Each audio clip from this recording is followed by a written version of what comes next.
हे आहे की आपले माथाडी कामगार यांचे गेल्या एक महिन्याच्या वरतीपासून पगारवाढीसाठी आंदोलन सुरू आहे।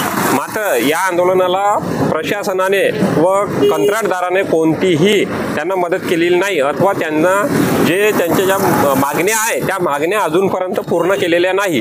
गेल्या 17-18 दिवसापासून साखळी उपोषणावर बसलेले हे माथाडी कामगार आमच्याकडे प्रहारकडे येऊन न्याय मागण्याची मागणी केली।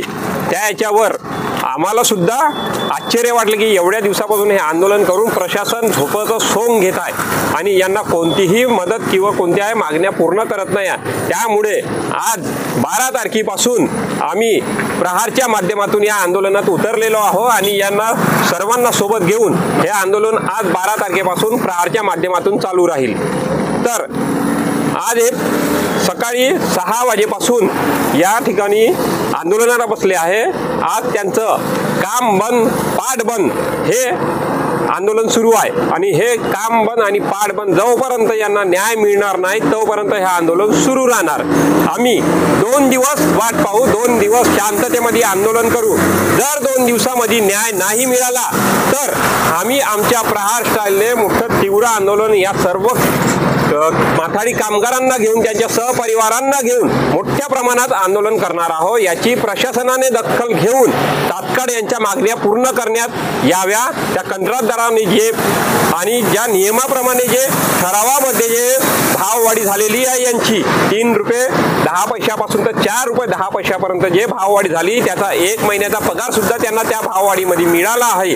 त्यानंतर कंत्राटदाराने तो रेट द्यायला मनाई केली व कोर्टामध्ये गेला, पण कोर्टामध्ये प्रशासनाने जे कामगार आयुक्त आहे या कामगार आयुक्तांनी त्या ठिकाणी कोर्टामध्ये जे पुरावे सादर करायला पाहिजे होते ते पुरावे त्यांनी सादर केले नसल्यामुळे एकतर्फी निकाल लागला। हा एकतर्फी निकाल आम्हाला सुद्धा मान्य नाही। कामगार सह आयुक्त यांनी कोण्या पद्धतीनं आणि कशा पद्धतीनं तिथे नियमानुसार काय कारवाई करायला पाहिजे, कोणते कागदपत्र जमा करायला पाहिजे ते करायला पाहिजे होते, हे केले नाही।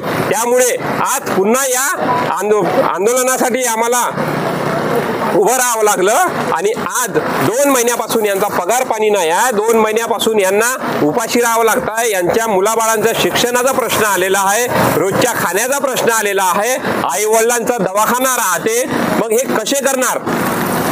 ते प्रशासन तिथे AC मध्ये बसून फक्त काम करत आहे, पण काम न्यायाचं काम करत नाही आहे।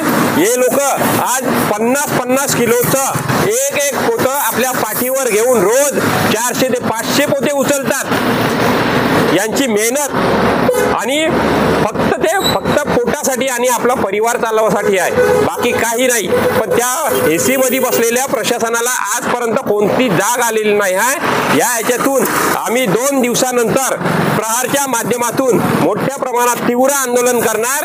हे तीव्र आंदोलन या प्रशासनाला जाग आणल्याशिवाय सोडणार नाही आणि आम्ही या कंत्राटी कामगारांना सर्वांना न्याय मिळवून दिल्याशिवाय शांत बसणार नाही।